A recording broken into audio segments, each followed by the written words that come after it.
In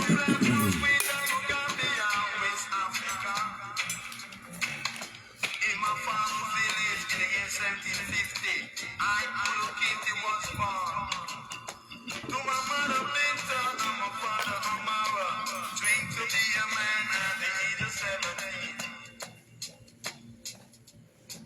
I was their captain, Shackleton of Branded, and I'm in all these across the Atlantic Ocean.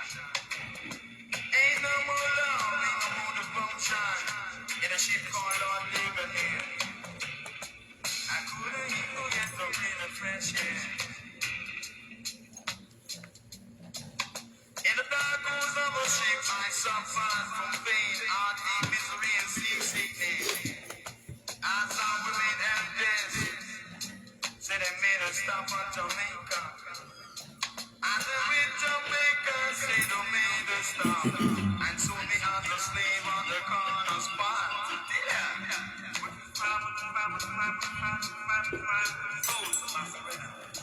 I put down plantation in a care of a brother called a Fidla, who later became my friend. Please, Mr. Fidla, make me a song.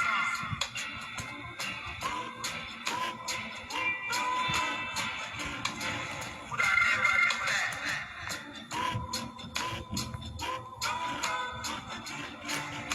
I would have never do a thing like that.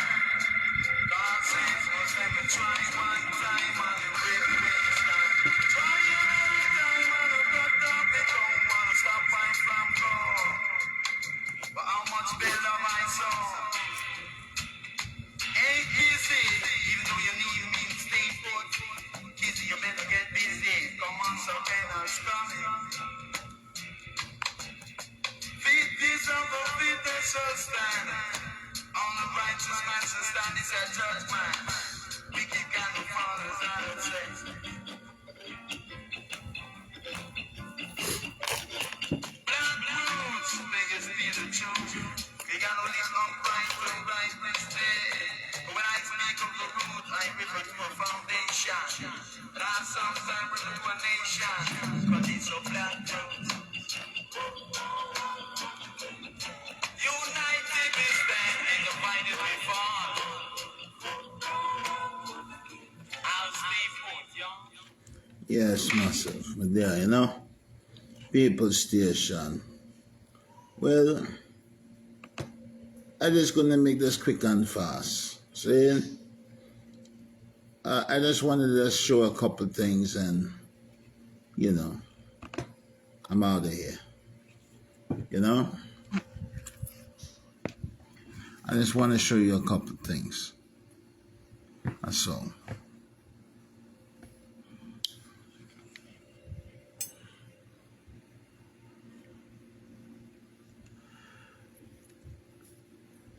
The day we lost our land and minerals.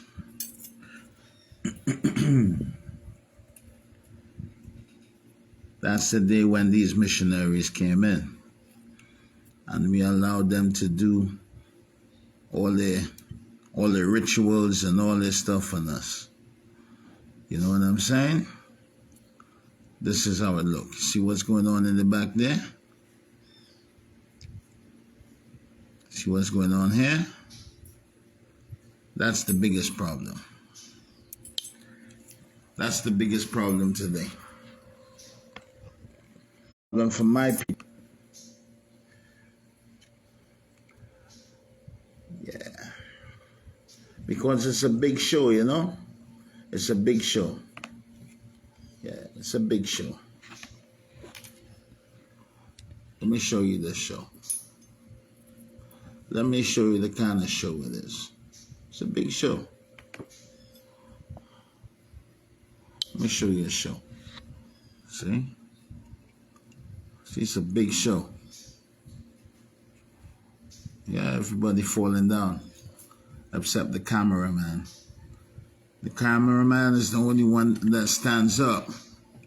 You know? That's the only one that keeps standing up. Everybody's falling down. Everybody else is falling down. Let's get it. Shazam. You know, check it out. It's a big show. It's a big show. Shazam, you know? Watch it. Look at this. Look, look, look. Look. Wow. Look at that. This guy is powerful, isn't it? That's a powerful guy. Watch on the top. Everyone on the top falling down. Look at that. It's a big show. And people really believe in this God, you know? In this God that they preaching about and talking about. And this is the kind of antics that they do. And this is the kind of act. Look, look, look. Look, look, look. Dancing, running, skipping. He got all the bass guitars and all the drums and everything in the back there. The piano. Let's go again. You got the piano and everything. Let me tell you, man, it's a big show. It's a big show. Oh, man.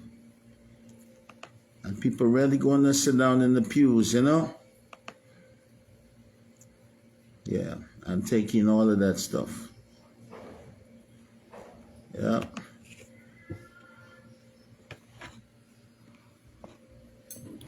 Let me show you what it's about.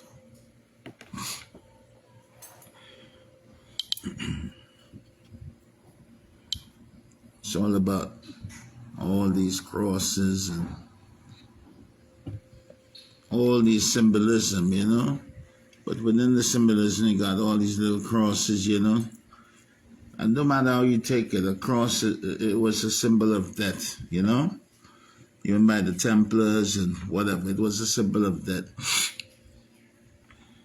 So I don't understand how everything all of a sudden becomes so good that you're going to wear it around your neck.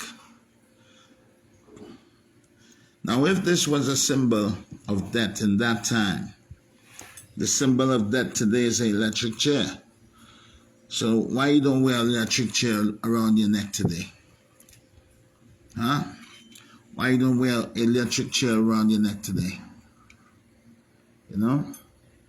Yeah, man. That's what it is. It's a big show. It's all a big show. And everybody believe in this God that they're telling you about. Okay? Everybody believe in that God. You know? I'll tell you something.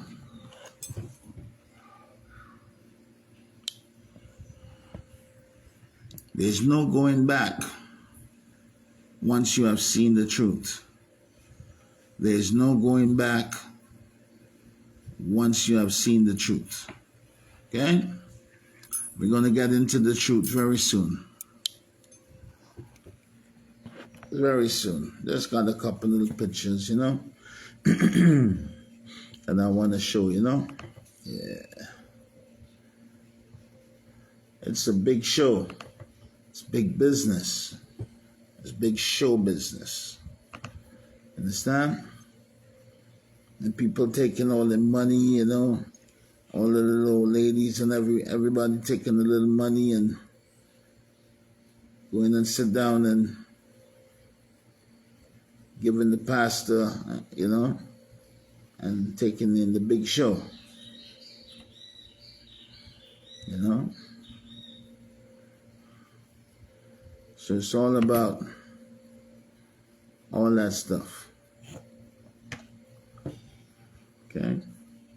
It's a big show.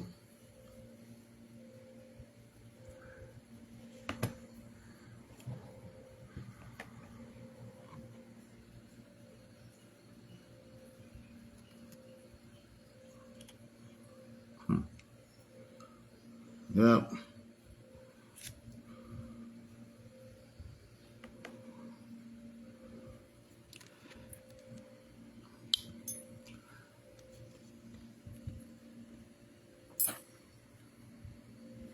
I just want to show you this now, right? You see this guy? This guy here is the guy, I think, he put the crown on Haile Selassie's head. He was the head of the Orthodox Church at that time. His name is Kyrillos. And he was the Pope at that time. The headman, top guy. You know? Let's take it in. This is him again, holding Haile Selassie's hand. Now we got Haile Selassie kissing crosses and, you know, that's the Lion of Judah kissing a metal cross. You know, I don't know what kind of symbolism is that about a cross and all that. What is that supposed to mean? That's a symbol of death, isn't it? And there's no difference between an Orthodox church and a Catholic church. It's all the same. Even the Orthodox Church, I think they celebrate the Eucharist. That's eating that flesh and blood in symbolism, like a little wafer and some kind of grape juice or wine and stuff like that in the church. So this is it right here. Selassie kissing a metal cross. That's the Lion of Judah kissing a metal cross. So these are the guys here that, you know, that is above in the church. These are the kind of people that is running the church. These are the kind of people that follow. These are the kind of people here that follow them. You know? Because Selassie was educated by French Catholic missionaries since he was 6 years old. Right? These are the kind of people that are the heads of the church. These are the kind of people. Long-bearded, Greek-looking white people. Right? Okay, let's go on. So we have the Ethiopian Abunas too, you know, the heads with all the crowns and the crosses around the neck and the staff with some kind of symbolic meaning up here. I don't know what that means up there. Everything is a meaning, you know. You know what I mean? These little patterns here. That stuff has a meaning. You got a cross on top of the head, on top of the crown, like right there. And you got Haile Selassie right there with them. You understand? But all this vesture is the same vesture that the white people that founded it wears. So he's just following them. You know? So he's he today is Abuna. He is what you call a Abuna today too, right? Let's go on. Let's move on. See him there? See the kind of people that run in the show? This is the people that run the show, the big show, the big business show. You know you must have a little bodyguard and stuff in the back there somewhere. You know what I'm saying? I mean, the Pope rides around in the armored car, right? Yeah. So these are the people that run the show. Hold on. You see that little thing in the back there? You know what's that? That's that Jesus guy dead on the cross right there, just above them. See where they took that picture? See that symbolism right there? That's the cross again. Anywhere you go in Ethiopia, it's just crosses. Crosses all about because Ethiopia adopted Christianity in the 4th century. And they received the Bible from the Greek and translated the Greek into Ge'ez. And they got the Bible in the 5th century. They completed handwriting it in the 8th century. Okay, so this is what is right now. So let's move on a little bit. I'm holding the thing in my hand, right? So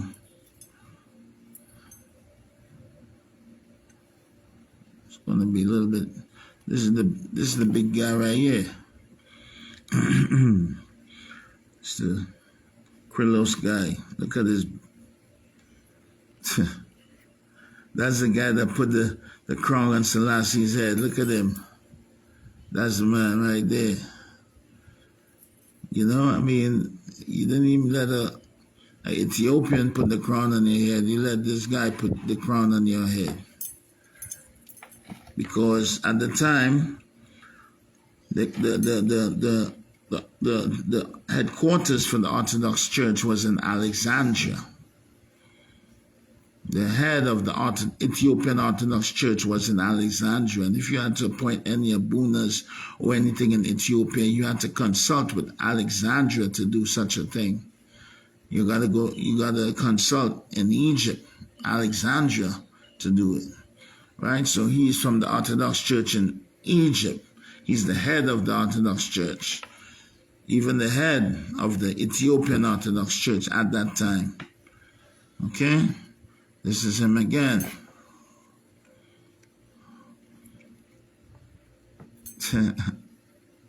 Look at that. Something's wrong with that, isn't it? Something is wrong with that. You got them big old crosses around your neck again. You got that mushroom hat. You know they got mushroom religions and all that kind of stuff too. You got that mushroom hat on. You're all dressed in black. I don't know if you know there's symbolism when you're dressed in black, right? But I'm not going to go into all of that right now. Okay? It's a serious thing. So it's a big business.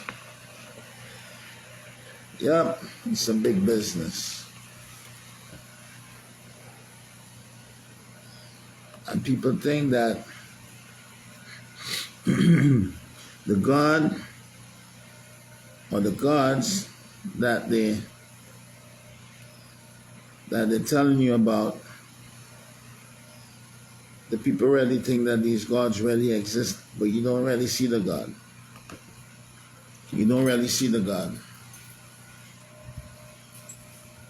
You always see somebody speaking for that God. You understand me? You never really see that God. God is like a Muppet, and a man's hand goes in the back of the Muppet, you know? And you see the Muppet going like this, but the man is in the back talking for the Muppet. You know what I mean? So you don't really see God. You see the Muppet.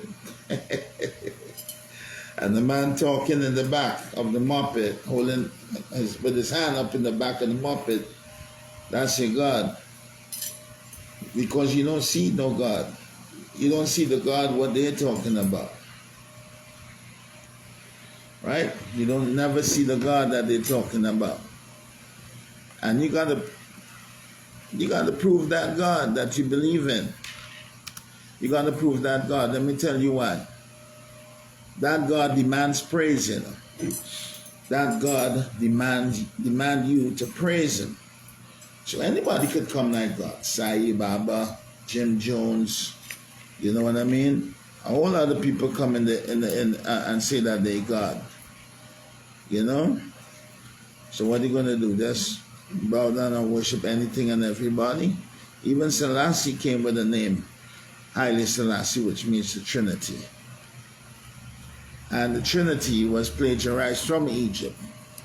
And it really came from Isis, Horus, and Set, which is father, mother, and son.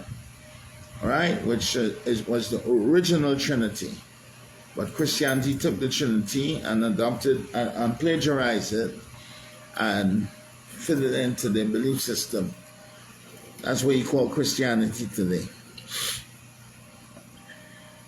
You know? So, I don't know how people could believe all that stuff, because I can show you all the original pictures and sculptures and the little models of the Trinities that is from Egypt, I could show you all these little Trinities. Hundreds of years, thousands of years before Christianity. Thousands of years before Christianity. Look at this. I want you to watch this closely. These white people are the ones are the heads of your churches. You see him coming down there? You remember that guy? You remember that guy? That's Kyrillos. That's the Pope. Right? That's the one that put the crown on Haile Selassie's head. Okay? But they only show you the coronation, but they never show you the person that actually put the crown on his head. You see Selassie with the vesture and the lance and the crown and the star of David on him and the throne and the scepter and all that stuff. But you don't ever see who actually put the crown on his head. Now, if you do your research, you will see it's that white guy right there. They said it was an Ethiopian ceremony, but the man that did the most important thing at the Ethiopian ceremony by putting the crown on Haile Selassie's head was this guy, the Pope of the Orthodox Church in Alexandria, Egypt. Now let's see what is going to happen here now. Let's see what's going to happen here now. Let me just blow it up a little bit.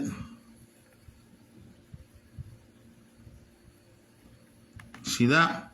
You see what Selassie did? Let me show you again. He coming off there. Selassie walk and kiss his ring right there. Selassie walks straight to him and kisses his ring. Show it again. Selassie walks and kisses his ring, kisses the cross too. Right? That's what they got to do. You know what I mean? That's the big guy. That's the big man. Right there. And watch how he just move off of Selassie like he's nothing. And greet the other Abunas behind him. Watch this. Watch this. Selassie bows and kisses his ring. Bows down, face to the earth, kisses the man's ring, and then he moves off with Haile Selassie. Haile Selassie looking back like, you left me to go to them? Watch. Haile Selassie walking here now. All them kissing, everybody just kissing him up. You know what I mean? That's the big guy. That's the big guy, isn't it? You know? And everybody really believing in all this stuff, It's millions of people. I think Ethiopia have about, how much millions? About 120 million? I think Ethiopia has about 120 million people now. This is the guy doing all the ceremonies and stuff in the Ethiopian church. He came from Alexandria. This is all the followers here, Ethiopians, blinded with religion. You know what I mean? Before they seek there, look Haile Selassie kissing his hand again. Let's go. Let's watch that again. See that? Watch him again. He loved to kiss this guy's hands. Watch it. All these Ethiopians, and watch it now. Watch it now. Watch. And Selassie straight away go kiss his hands. Again. Kissing his ring, sorry. Kissing his ring. Yeah, this is proof, This is the Pope of the church right there. You see it? Let me bring it back one time so you can't say you didn't see it. Look it right here. Look it right here. It's coming up. All right, watch it now. See? Boom. You know what I'm saying? And this is what people worship. Right? This is what people worship. It's a big show. It's a big business. Wow. Yeah, man. So, let's get into it.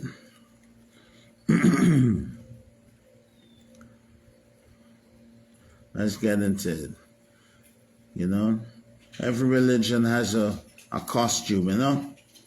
Everybody has a costume, you know, bells and whistles and, you know, all kind of stuff for entertainment, you know? You know what I mean? And all this kind of stuff. Yep. So, I just want to say something, right? Nobody was really born with a book.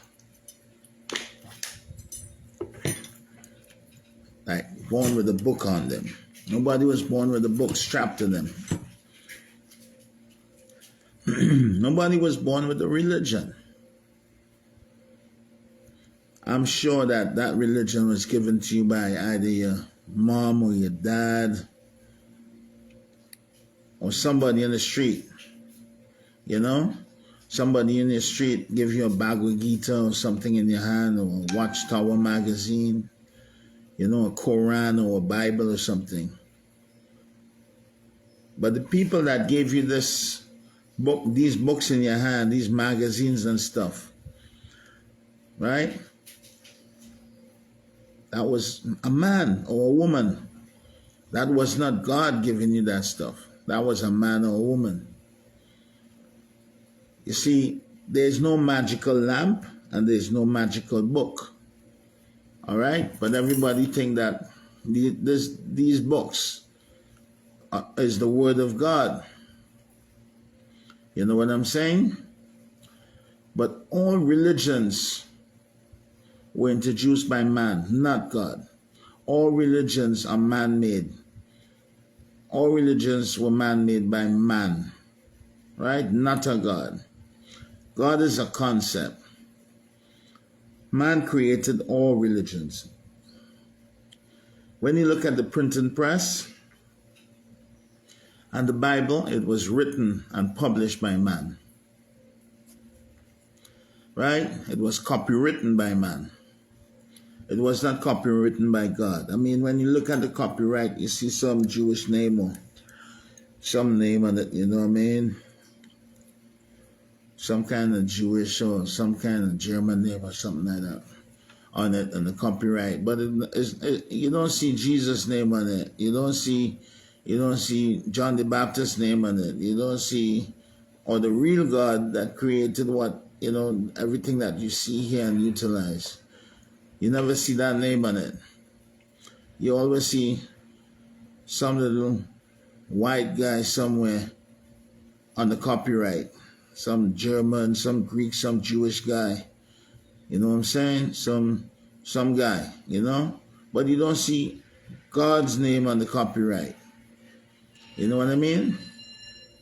Now when you go to church, they pass around with the baskets and stuff like that, right? They pass around with the basket, collecting money and, you know, and passing the basket around. And you put that money in that basket, you know? And that's going to a man. That's going to the most likely the pastor in the congregation, you know? The pastor that is telling you about that God. Right? And when he banks the money, he doesn't bank the money on God's name. He doesn't bank it on the angel's name. He doesn't bank it on he doesn't bank it on, you know, he banks it on his name. You know? So you're taking your hard-earned money and giving it to the pastor, and all he's selling you is hope. Right? So they collect your money in the church, and You know, I mean, God, Jesus ain't got no bank account. Allah ain't got no bank account. Buddha, Krishna, you know, Allah, none of them ain't got no bank account. It's the imam got the bank account. It's the pastor got your bank account. It's the gurus got your bank account. You know what I'm saying? Yeah. It's not God. God does not have a bank account. Right? Yeah. Jesus don't have no bank account. Your good sweet Jesus? Yeah. The Jesus that you trust in, he ain't got no bank account. He's taking your money. The pastor is taking your money and putting it in his account. All right? So you got to work with whatever you got to be sensible. You got to work with what you were born with. And the Creator gave you everything, you know, to thrive here on this planet with. You know what I mean? You know what I mean? Everything is written in you. You're pre-coded. You know, you know what I mean? You didn't come here to look for a God. You know what I mean? You didn't come here to look for a God. You was pre-coded. Because when you're born, right, you're born with your eyes closed, all sealed up. You know, you can't see. You know what I mean? It's stuck down. But you climb and you find your mother's breast and you suck on it. That's because you pre-coded. You know exactly what to do. It's like ants. When the ants know what to do. They go get whatever pieces of crumbs, biscuit, whatever, piece of leaf, whatever, carried back to the nest. The bees, they fly, they go get the pollen, whatever, and they carry it back to the hive, you know? They all pre-coded. We are all pre-coded. Everything on earth is pre-coded, but man is the only species on the planet that needs a book to guide his spirit. But these books are coming from the Caucasian man. Yeah. Thompson's Chain, C.I. Scofield, Zondervan's, Gutenberg, King James, you know, all these books coming from the white man, the Caucasian man. Imagine, I don't even want to go there, but I don't even want to say that. Not on this life, next life, right? Just imagine that you got your slave master writing and giving you books and telling you about God.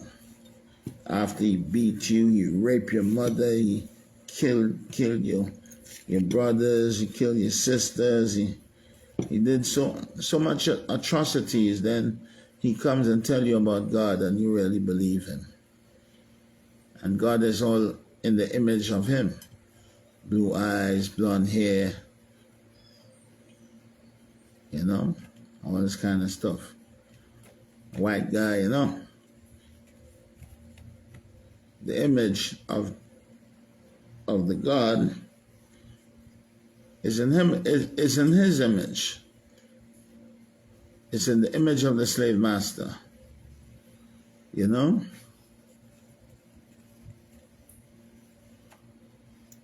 But I'm saying though, nobody didn't come into this world to look for a God, because you just came from God. And the closest thing you know to God is your mother.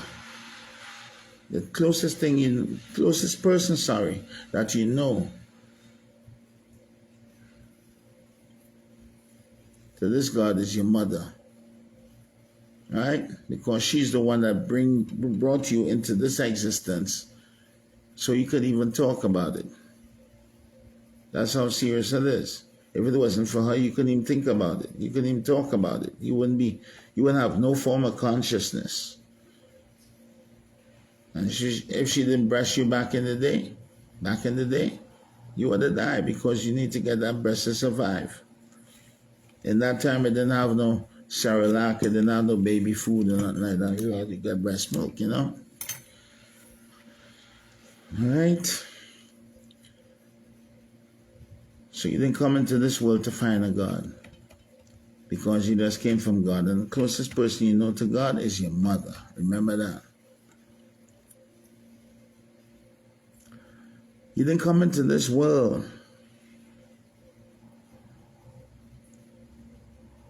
to be a slave to no man's religion. You didn't come into this world to be a slave to no man's religion. And most of you worship stuff that don't even exist. You know what I mean?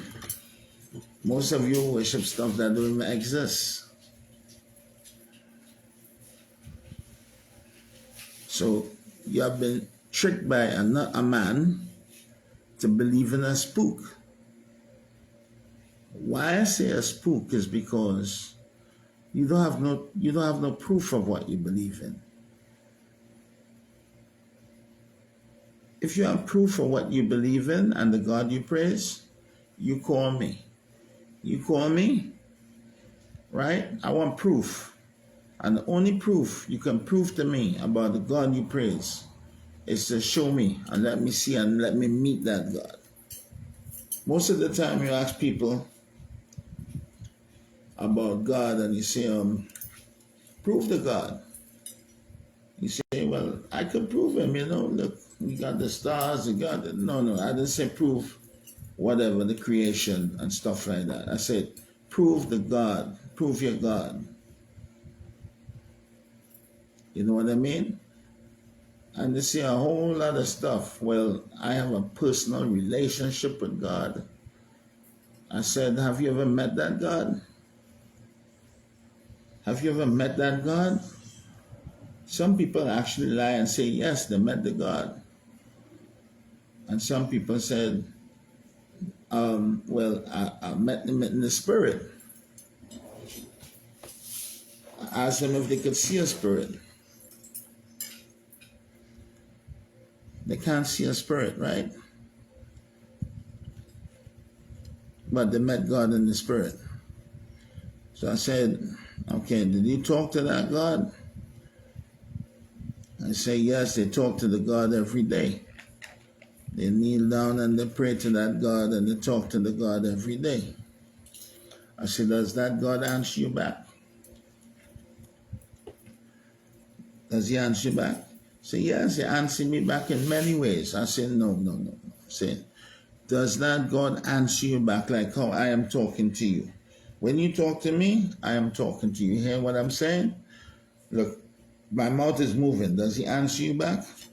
No, but he answered me back in many ways. He answered me back in many ways. So God is a he. How do you know that God is a he? I say, because I know God is a he.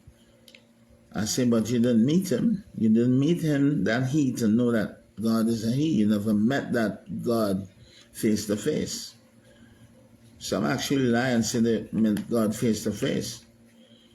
I told them that you got to get them long needles like this and take some of them injections they be giving those mad people in the madhouse. Go take your meds.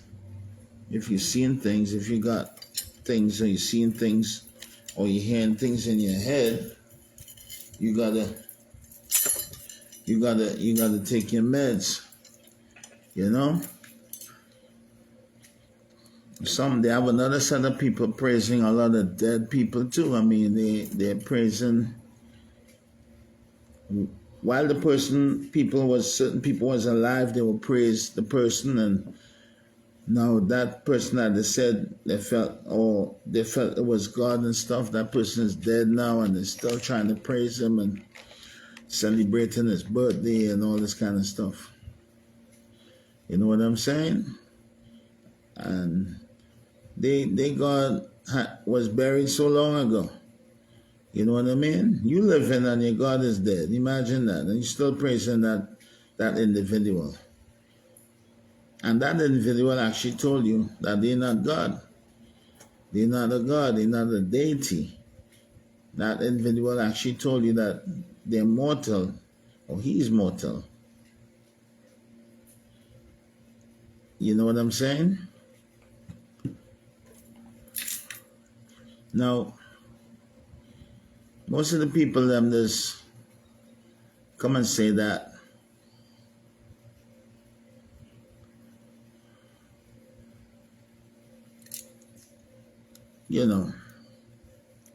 that they know God and they have this relationship with God and all that stuff.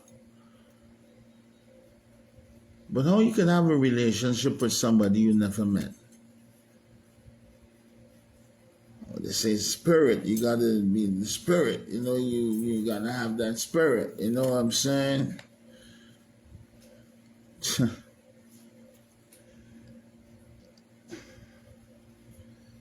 So I have nothing to work with you. You don't have no receipts. I have nothing to work with you when you tell me about spirit, because if they have spirits, right? They got spirits all around us right now. Show me a spirit right now that I can see with you. You can't do that. So you're talking spook. You deal with spook. You have been tricked by a man to believe in a spook. Then they will tell you that they believe in God's word, and God inspired certain people to write the Bible and certain other holy books and stuff like that. I say, how you know that God inspired these people to write these holy books?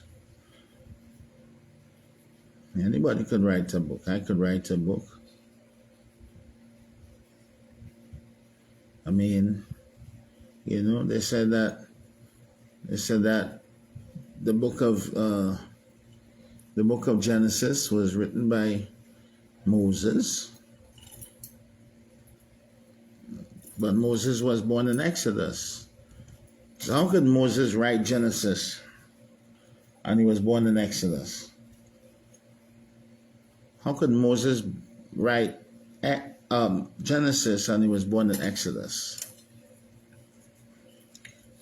Well, I'll tell you who wrote Genesis and those early books.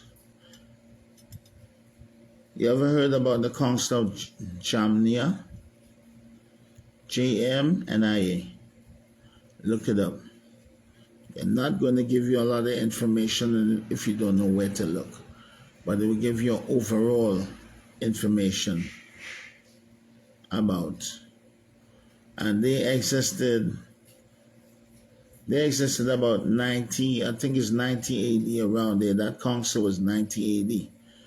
So that's when they were really formulating and discussing where they should put the books and how to shuffle around the books, and we could put in this one here and put in that one there and make it up. And make up the book so they can give you, so you and say that's God's word. That's the word of God. So you look up the Council of Jamnia. I just give you a big piece of science, a big word there to work with. The Council of Jamnia. I mean, you have a lot of councils and recent councils. You got the Council of Chalcedon, the Council of Nicaea, the Council of Trent, and all these different councils. I think the Council of Nicaea was one of the big councils where they really brought and got that Christ in, that Jesus thing in, But those early books, you got to look to the Council of Jamnia, right? And these late books like the the New Testament and stuff like that, remember what I'm telling you, right? These Gospels and stuff where you see Matthew, Mark, Luke, John, and all that stuff. Matthew, Mark, Luke, John. I mean, they started the Bible in Cush, Ethiopia. And Ham had sons, and Noah had 3 sons. And one of Noah's son was called Ham. And Ham begot Cush, and Cush begot Nimrod, and Ham also had a Mizraim. Cush was Ethiopia, and Mizraim was Egypt. You know? So that was the birth of Cush and Egypt. That's what they say. But in the time of Adam, they had a Cush. That's Genesis chapter 2, verse 11 to 15. You know? So they're mixing up themselves right straight away. Just that alone, you can tell that they all mixed up. They mixed up in their writings and what they do. Because you know why? The Creator don't make mistakes, you know. Man make mistakes. That's why. Man make mistakes. The Creator don't make mistakes. Yeah, man. So if you can't prove you're God, you cannot say that what you believe in is really God-inspired. That's what I'm trying to say. Listen to me good again. If you can't prove you're God, like how I'm talking to you right now, call on your God. Call him up on the phone. You know what I mean? Make him come on the live. Make your God come on the live right now. You know what I'm saying? And let me interact with your God. Prove your God. If you can't prove your God, you cannot say that your belief system is God-inspired. Right? And once again, if you're praising a man and the man is dead now, you know what I mean? The only thing you can prove to me about that man is that he's a dead man. Right? Because he can't do nothing for you right now. You could do more for yourself than he could do for you right now. You know what I'm saying? Belief is a hell of a thing, you know. Belief is a hell of a thing. You know? But you have to realize then that man today are professionals in creating spooks to give themselves credit. They're professionals in creating spook and stories and mythos and myths, allegories to give themselves credit. But it's all a trap. It's all a trap. But you know something? When I look into the sky, I know there's something very, very powerful out there. I see things like the moon, the stars, the sun. You know, I see all them powerful things out there, you know. And I say, well, look, man, I can't talk about that. I don't even know down here fully for us to look out there to really try and explain all that stuff. I was not there from the beginning. I can't explain none of that stuff. I was not there. I was not there from the beginning. I have not ever met God in that sense that, you know, how people talk about they have a relationship with God and they talk to God and all this kind of stuff. I never went through. I never did that. I don't know anything about it. You know what I'm saying? But I know when I look out, I see a big sun, a big moon, a big stars. I see the rising and the falling of the tides. I see hurricanes. I see volcanoes. I see all kind of stuff. You know what I'm saying? I know they have something doing, controlling something, but I don't know what it is. And that's truth from my heart. I'm not going to lie to you to tell you, well, I know this God and personally have a personal relationship. How you know that God wants you to actually worship him, actually? You know what I'm saying? How you know that God wants you to worship him? You know? Well, Yeah, what's up? You got to work with what you came with, right? That's that God code within. That's what you got to work with. Well, that's what I work with. I work with that God code, that pre-coded God code in me, that I came with that into this existence. That's what I work with. Because religion, in the word religion, it disconnects you. Because why should we worship and follow another man's image and worship his image? Why should we worship another man's image then? You shouldn't let another man control your spirit with his trial and error, you know? Like you let a man control your spirit with his trial and error. You know? You gotta let go from that. You know? Because man created God. Right? And let me tell you how man created God, right? All right, religion is man's way of trying to explain the unknown. Religion is man's way of trying to explain the unknown. So what man did now, man created God. He tried to explain God to himself. Man created God in such a way then that he tried to explain God to himself. And he was answering himself. He was answering his own questions and answering himself.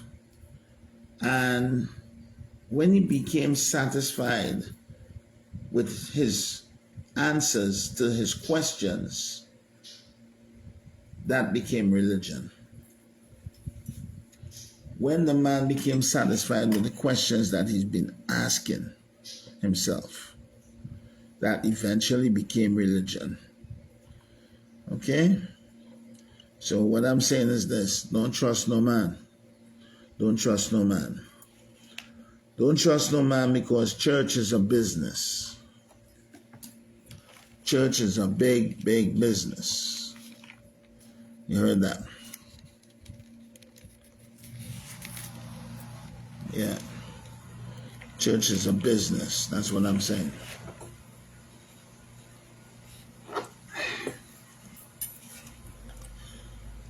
The prophet, Prophet, it's not about Prophet, you know. It's about Profit.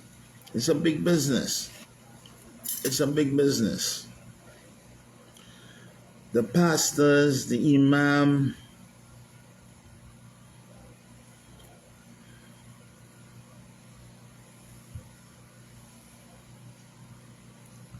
they are the CEOs in the business. Yeah, the pastors and the imam and the gurus and all of them, they are the CEOs in the business. They are your slave masters. The congregation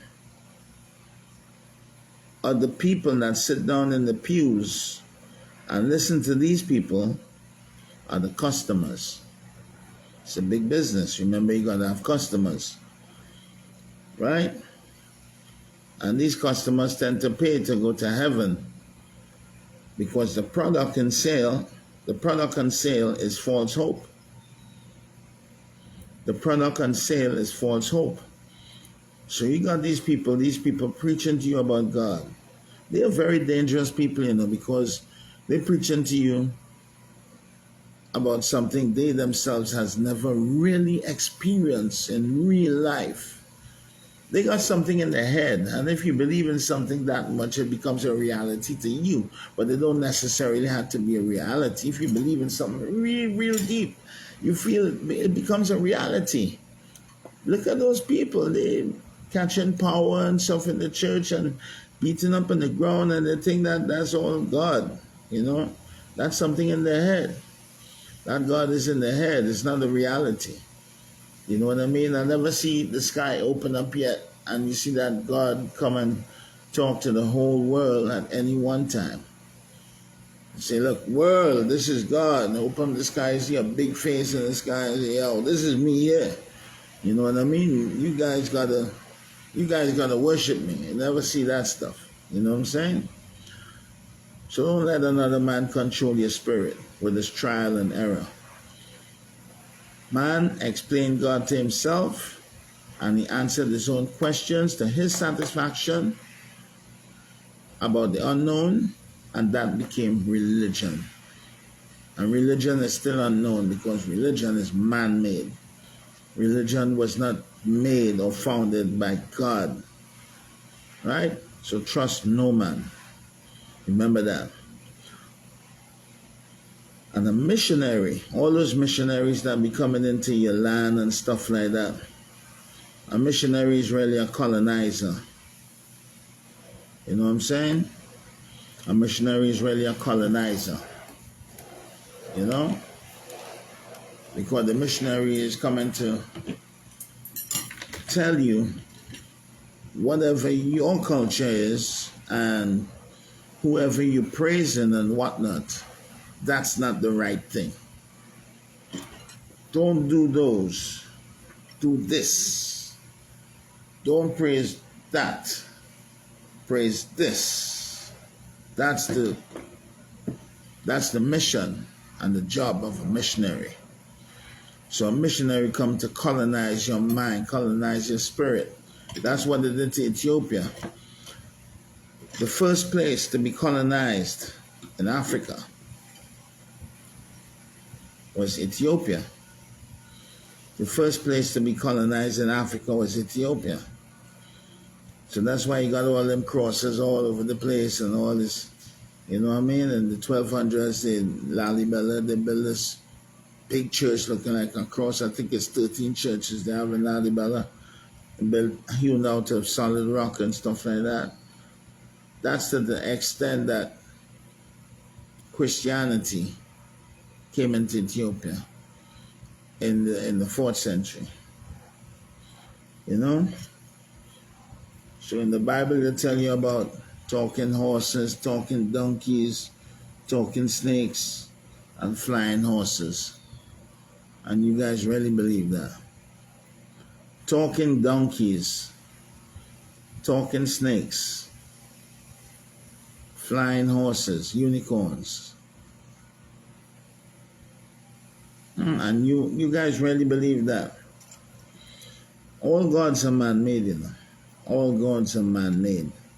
There's not a single god on this planet that was not man-made.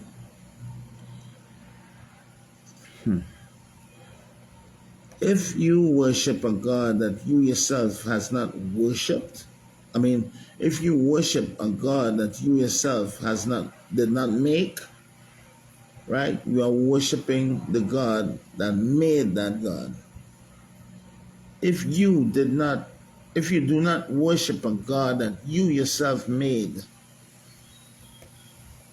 or you worshiping a God that a man, introduced to you, you're not worshiping that God, You're worshiping the man that introduced that God to you. So, just for instance, if you're worshiping Jesus, right, and you're Christian, you're worshiping the white man of Europe and Rome, Greece. If you're worshiping Allah, you're worshiping the Arabs. You know what I mean? Yeah, the Arabs. You know what I mean? Allah. If you're worshiping Buddha, you're worshiping those Asians and Chinese guys and stuff. You know what I'm saying? You know what I'm saying? What I'm saying is this: all these gods were created by man. All gods on the planet was created by man. It's 100% human construct. 100% human construct. And the day you realize what I'm saying, that's the day that you will free yourself. Right? The day you divest yourself from all these religions is the day that you free yourself. And then you could connect back. Then you could connect yourself back to the true creator, the real creator of everything. The everything, the all, you know? Yeah. You can control, you can create, connect yourself back to the all. But you have to let go. Because all these books that you open, they tend to close your mind. From the time you open the book and start to read these spiritual books that these men wrote for you, you start closing your mind. All right, remember that. As I said, the first country to be colonized was Ethiopia. And remember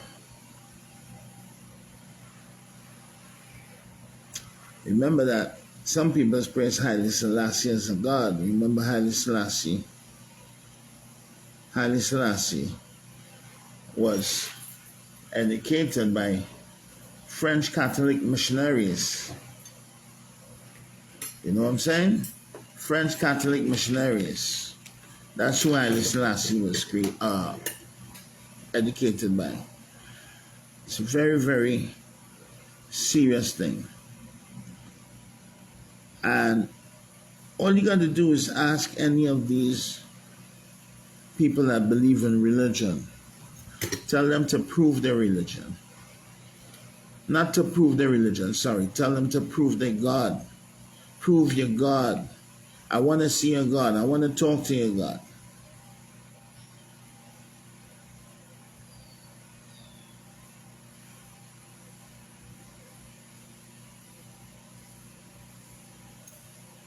I want to see your God. I want to know your God. I want to talk to God like, oh, you claim to be talking to that God? I want to talk to that God. Because if you claim to know God, you're supposed to have already met that God in live and direct, in person, you know what I'm saying? You say you have a personal relationship. How can you have a personal relationship with somebody that you can't see? How could you possibly do that? You can't have a personal relationship with somebody that you can't see.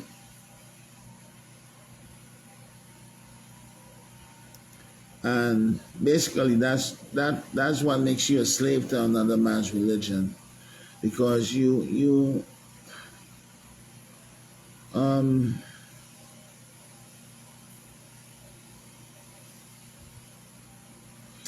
see, you already believe in what this man is saying, and you made yourself a slave to what these people are telling you, and what they wrote. But you need to have proof of what these people are saying. How come everybody praising these gods and the world is getting worse every day? And right now they're preparing for World War III. Everybody has nuclear. Everybody bombing up one another. I was watching something, a little something there. It's terrible, you know. Bombs actually dropping, and they seeing people hand over there and their legs over there, and little babies. Everybody just dying. I mean, they're not even showing you that on the news. But I saw stuff that is not on the news. I saw stuff that is different. You know what I mean? I saw the real stuff and what really going on down there. You know, you don't know where they're going to throw the bomb. Maybe you could just stay right here and throw it right next to you right there and blow up everybody right next to you. It don't make sense running because you do. Yeah, what makes a person a slave? What makes a person a slave? You see, a slave does not think for himself or herself. A slave does not think for him or herself, right? A slave does not control how they think, right? It's a slave master controls how the slave think.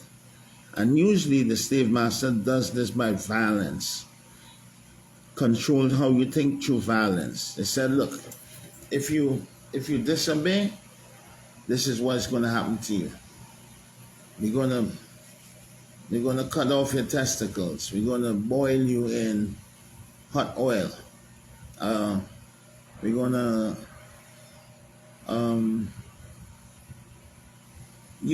you will get hellfire for the rest of your life. Fire, yeah. You will, if you disobey, hellfire for the rest of the life.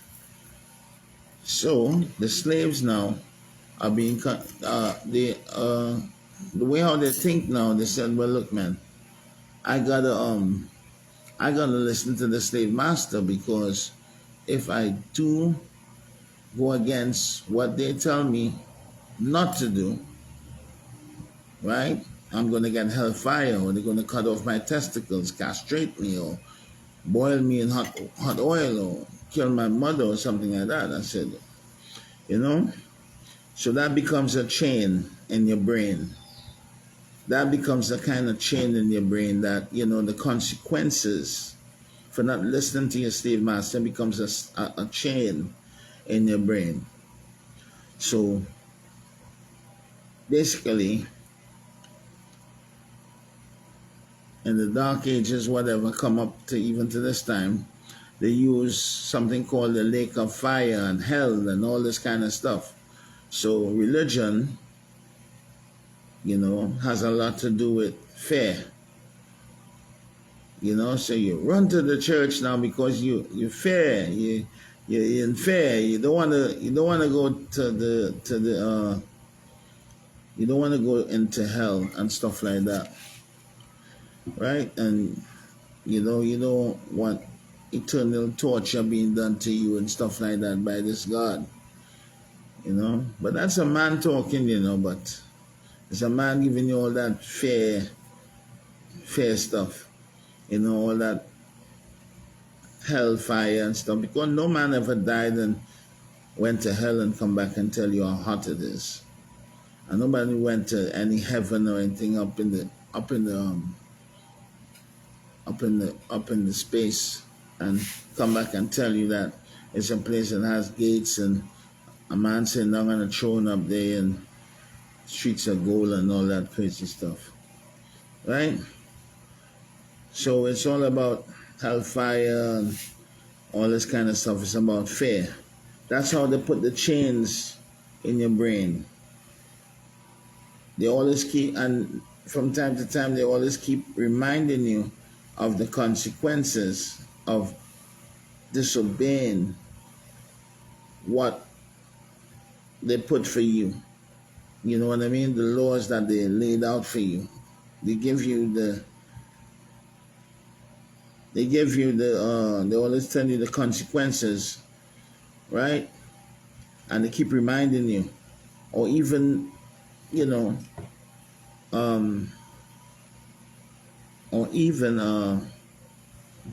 or,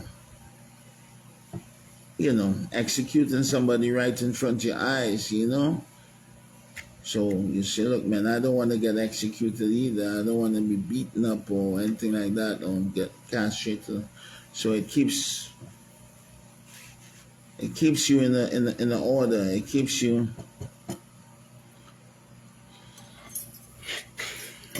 in the order, right? So basically, that's religion, right? Now somebody made up the idea of God. Somebody made up the concept of God. Right? And if you figure out who that person is, you realize then that that's your slave master. That's the one that enslaved you. The person that made up the whole concept about God is his slave master. That's the one that enslaved you. You know what I'm saying? Because basically every living thing on this planet, the trees, the animals, my people, we have that energy in us that we call God.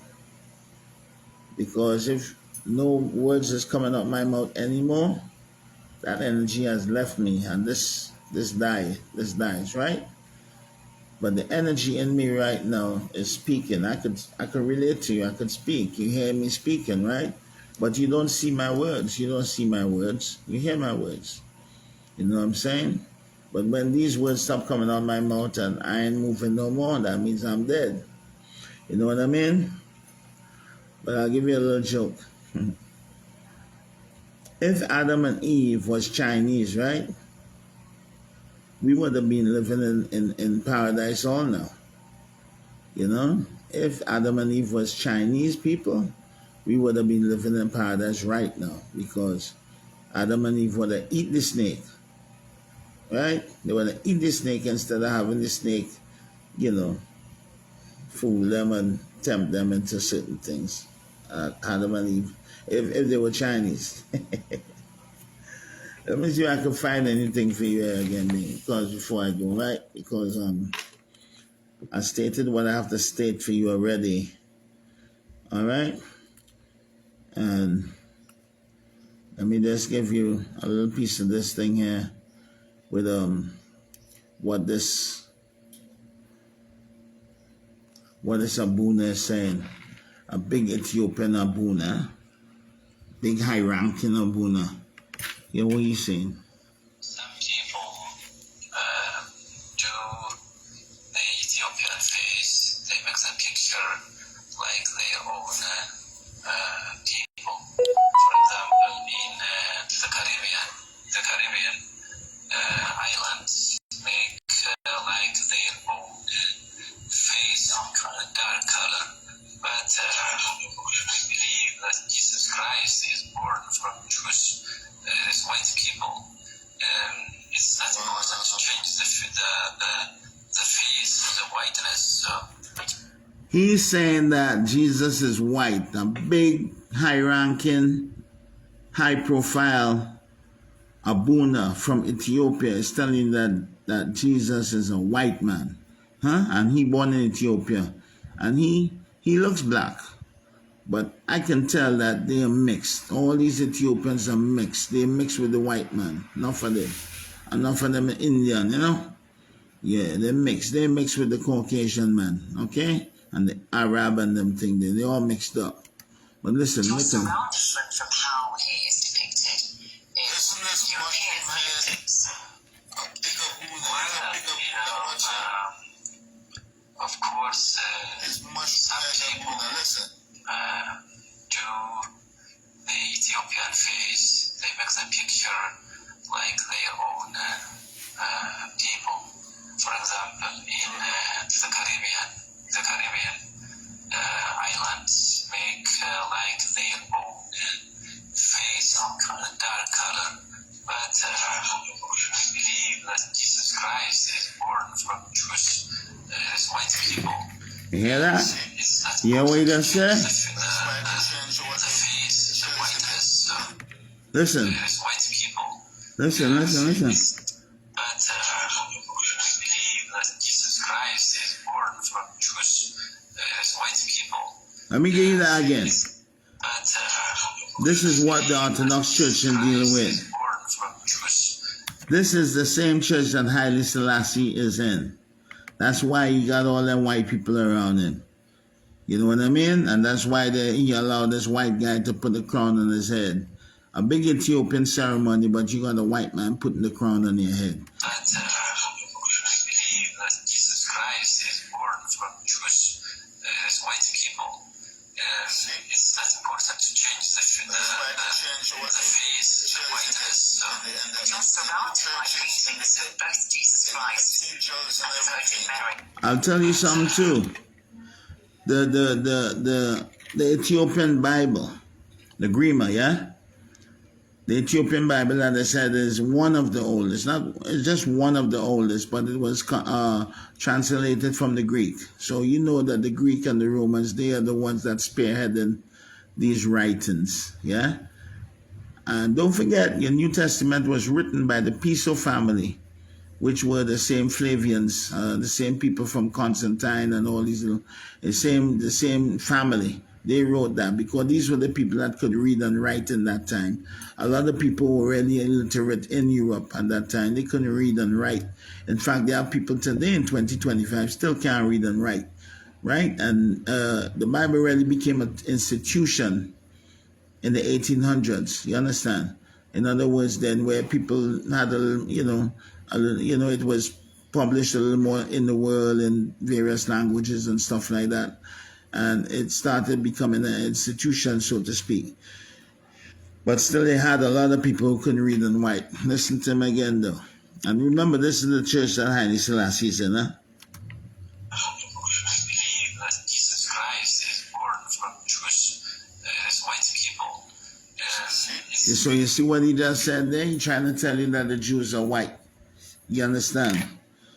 And he said that Jesus Christ himself is a Jew and he's white. Okay?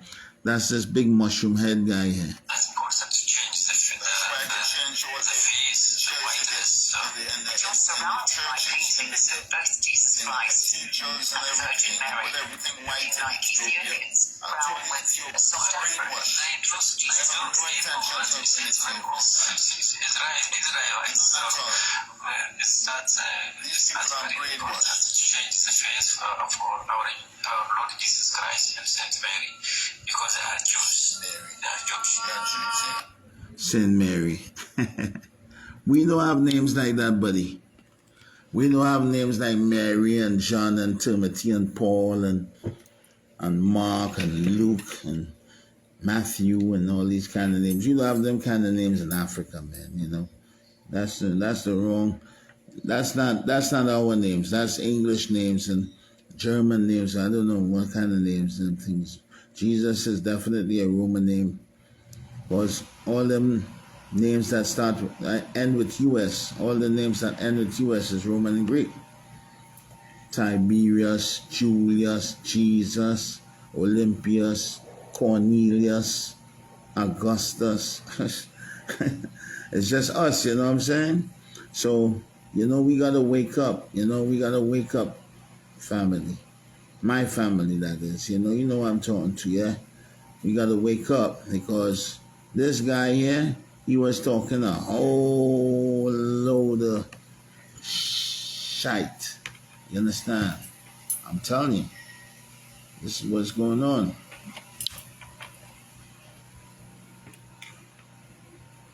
Yeah, this is what is going on. It's crazy.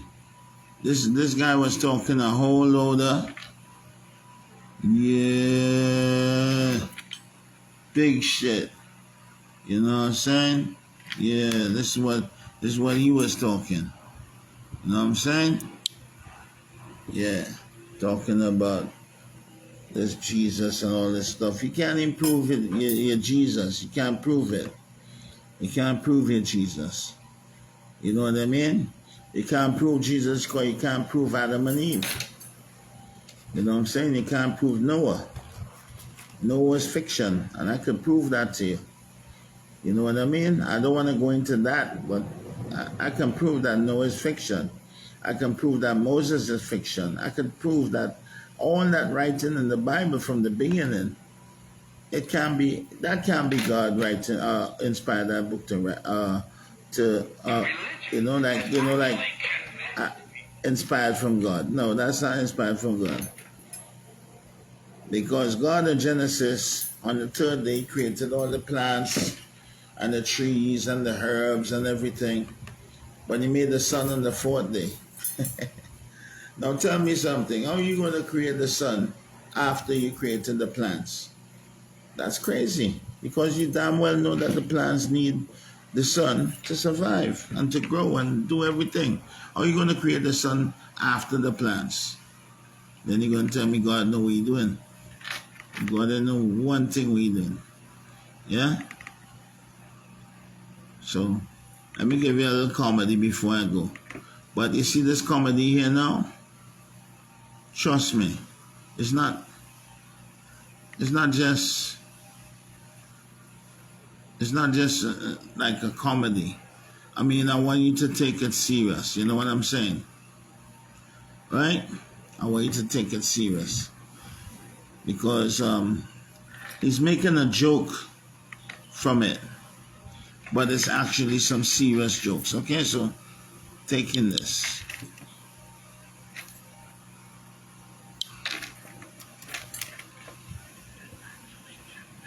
People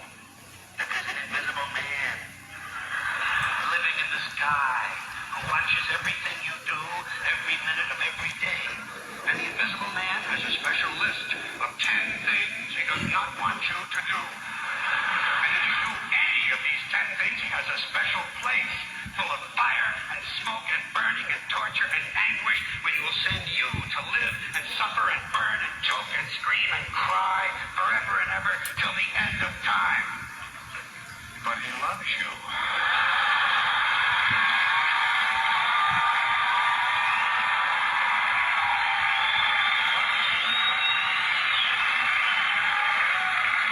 He loves you and he needs money. He always needs money. He's all powerful, all perfect, all knowing, and all wise. Somehow, just can't handle money. Religion takes in billions of dollars. They pay no taxes, and they always need a little more.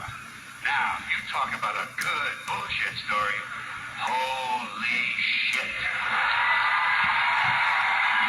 Yeah, it's big business.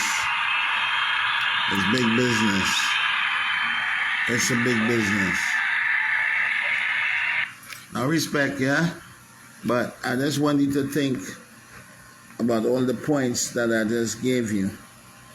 And I'm coming with I think it's my most serious little live. I'm just cool with this live, you know. I'm just mellow. But I think I hit the points that I wanted to hit. But I'm coming with a very serious live. It could be later on today or it could be tomorrow. Right? Look out for that live about Haile Selassie. Right? Look out for that live on Haile Selassie. Because I'm going to show you a lot of things on that live. Right? So, look out for that one. Right? I'm going to show you stuff that nobody else never show you. Right? And I'm not going to show you all of it either because I really want to come with something even, more compact with a lot more things, including certain things that I'm not going to show on that particular live later on. You know what I'm saying? So, survival, right? Yeah, survival. That's what it's about. Yeah. Religion is a big business, right? And you helping these people build their empire. And you're not building your own. You know something? Let me give you that back. Let me give you back that little thing there I just gave you again. Let me give you it back. I feel like I'll give you a little more. Right? Let me give you that guy again, man. Because he's not just a comedian, you know. Invisible man, living in the sky, who watches everything you do, every minute of every day. And the Invisible Man has a special list of 10 things he does not want you to do. And if you do any of these 10 things, he has a special place full of fire and smoke and burning and torture and anguish where he will send you to live and suffer and burn and choke and scream and cry forever and ever till the end of time. But he loves you. He loves you and he needs money.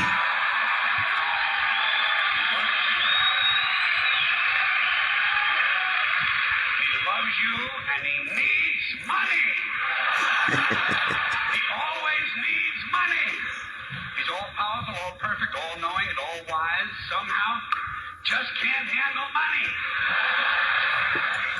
So tell me something, before money start being printed, this God was a broke ass God then, walking around broken stuff, because right now that's what the church is actually for. If you ain't got no money, well, you got to sit down in the back row. All the big money people in the front row, and and all the well dressed and stuff. You know what I mean? Stuff like that. It's crazy. It takes in billions of dollars. They pay no taxes, and they always need a little more. Now, you talk about a good bullshit story.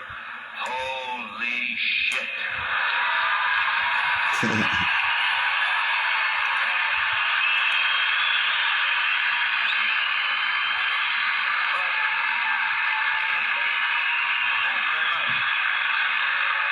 But you to know something. This is sincere. I want you to know, when it comes to believing in God, I really tried. I really tried. I tried to believe that there is a God who created each of us in his own image and likeness, loves us very much, and keeps a close eye on things. I really tried to believe that, but I gotta tell you, the longer you live, the more you look around, the more you realize something is fucked up. Something is wrong here. War, disease, death, destruction, hunger, filth, poverty, torture, crime, corruption, and the ice capades. Something is definitely wrong. This is not good work. If this is the best God can do, I am not impressed. Results like these do not belong on the resume of a supreme being. This is the kind of shit you'd expect from an office temp with a bad attitude.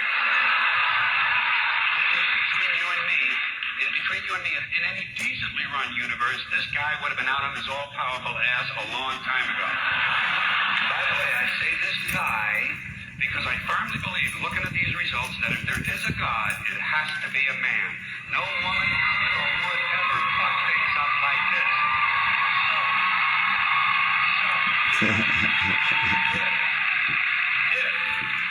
If there is a God, if there is, I think most reasonable people might agree that he's at least incompetent and maybe, just maybe, doesn't give a shit. Doesn't give a shit, which I admire in a person and which would explain a lot of these bad results. So rather than be just another mindless religious robot, mindlessly and aimlessly and blindly believing that all of this is in the hands of some spooky, incompetent father figure who doesn't give a shit, I decided to look around for something else to worship, something I could really count on. And immediately, I thought of the sun. Happened like that. Overnight, I became a sun worshiper. Well, not overnight. You can't see the sun at night. First thing the next morning, I became a sun worshiper. Several reasons. First of all, I can see the sun. Okay? Unlike some other gods I could mention, I can actually see the sun. I'm big on that. If I can see something, I don't know, kind of helps the credibility along, you know? So every day I can see the sun as it gives me everything I need. Heat, light, food, flowers in the park, reflections on the lake, an occasional skin cancer, but hey, at least there are no crucifixions, and we're not setting people on fire simply because they don't agree with us. Sun worship is fairly simple. There's no mystery, no miracles, no patterns, no one asks for money, there are no songs to learn, and we don't have a special building where we all gather once a week to compare clothing. The best thing about the sun, it never tells me I'm unworthy. It doesn't tell me I'm a bad person who needs to be saved. Hasn't said an unkind word. Treats me fine. So, I worship the sun. But I don't pray to the sun. Know why? I wouldn't presume on our friendship. It's not polite. I've often thought people treat God rather rudely, don't you? Asking, trillions and trillions of prayers every day, asking and pleading and begging for favors. Do this, give me that, I need a new car, I want a better job. And most of this praying takes place on Sunday, his day off. It's not nice, and it's no way to treat a friend. But people do pray, and they pray for a lot of different things. You know, your sister needs an operation on her crotch. Your brother was arrested for defecating in a mall. But most of all, you'd really like to fuck that hot little redhead down at the convenience store. You know, the woman with the eye patch and the club foot. Huh? Did you pray for that? I think you'd have to. And I say, fine, pray for anything you want. Pray for anything. But what about the divine plan? Remember that? The divine plan. Long time ago, God made a divine plan. Gave it a lot of thought, decided it was a good plan, put it into practice. And for billions and billions of years, the divine plan has been doing just fine. Now you come along and pray for something. Well, suppose the thing you want isn't in God's divine plan. What do you want him to do? Change his plan? Just for you? Doesn't it seem a little arrogant? It's a divine plan. What's the use of being God if every rundown schmuck with a $2 prayer book can come along and fuck up your plan? And here's something else, another problem you might have. Suppose your prayers aren't answered. What do you say? Well, it's God's will. Thy will be done. Fine.